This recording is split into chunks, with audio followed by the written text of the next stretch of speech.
নমস্কার বন্ধুরা, আশা কিচেন অফিসিয়ালে তোমাদের সবাইকে স্বাগত। আমি তোমাদের আধা কাঁচা পাকা আমের একটা রেসিপি করব, সেটাই তোমাদের সঙ্গে শেয়ার করব। তো ভিডিওটা স্কিপ না করে প্রথম থেকে শেষ পর্যন্ত দেখতে থাকো। আর আমার চ্যানেলে যদি তোমরা সাবস্ক্রাইব করে না থাকো তো অবশ্যই সাবস্ক্রাইবটা করে দিও, পাশে থেকে নোটিফিকেশন বেল প্রেস করে দিও নতুন নতুন ভিডিও দেখার জন্য। তো চলো বেশি দেরি না করে আজকের এই রান্নার ভিডিওটা শুরু করি। কাঁচা আমের আচার করব, মিষ্টি আচার কেটে নিচ্ছি। প্রথমে এইভাবে কেটে নিচ্ছি। মিষ্টি আচারের মশলার জন্য শুকনো লঙ্কা দিলাম, একটু জিরা দিচ্ছি, মানে বেশি হলে মশলাটা তুলে রাখা যাবে। একটু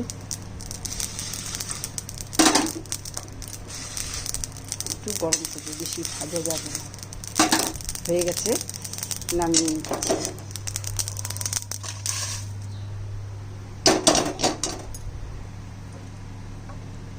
সরষের তেল দিলাম 2 টেবিল চামচ,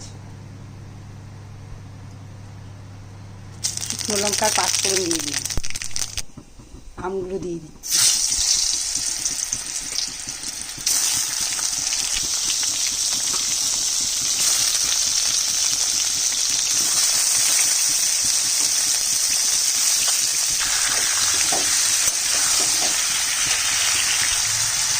আমি আটিগুলোই দিয়ে দিলাম।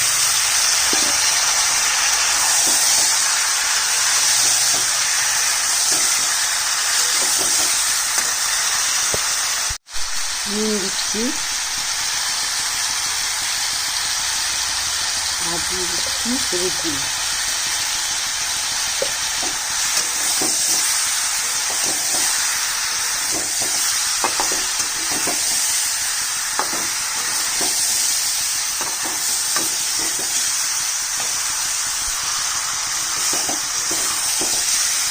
এবার চিনি দিচ্ছি, এখানে 500 গ্রামের মতো চিনি লাগবে। একটু টক টক থাকবে, খুব মিষ্টি হবে না। আমি আরও 250 গ্রাম, মানে 750 গ্রাম চিনি দেওয়া হলো। আর গ্যাসটা একদম কমিয়ে দিব, ধীরে ধীরে হবে।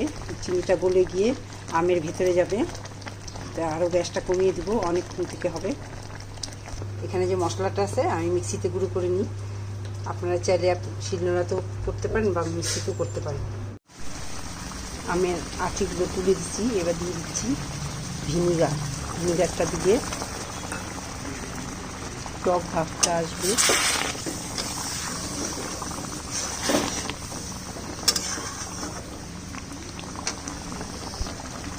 দিয়ে দিচ্ছি গন্ধরাজ লেবুর রস।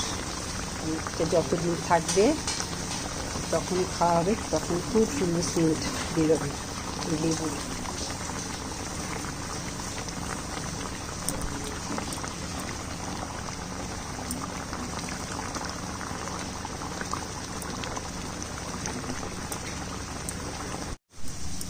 দিয়ে দিচ্ছি গন্ধরাজ লেবুর খোসা, এটা দিলে খুব সুন্দর গন্ধ হয়।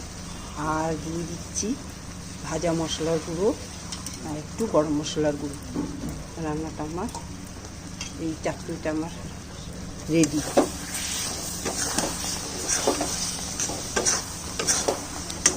এই লেবুর খোসাটা দিলে এই চাটনিটার গন্ধটা খুব ভালো থাকবে, যখনই খাওয়াবে লেবুর গন্ধটা বেরোবে। তার জন্য আমি গন্ধরাজ লেবুর খোসাটা দিলাম, গ্রেট করে দিলাম। এই আচারটা মানে এইভাবে করে রাখলে রোজ অনেক দিন থাকে, এটা নষ্ট হয় না, সারা বছর থাকবে। এই ডাল ভাতে খেতে ভালো হয়। এইভাবে আমের চাটনি করে রাখতে পারেন। তা আমার রান্নাটা যদি ভালো লাগে তো অবশ্যই একটা লাইক শেয়ার কমেন্ট করুন। তো আজকের মতো রান্না এখানেই শেষ। টাটা।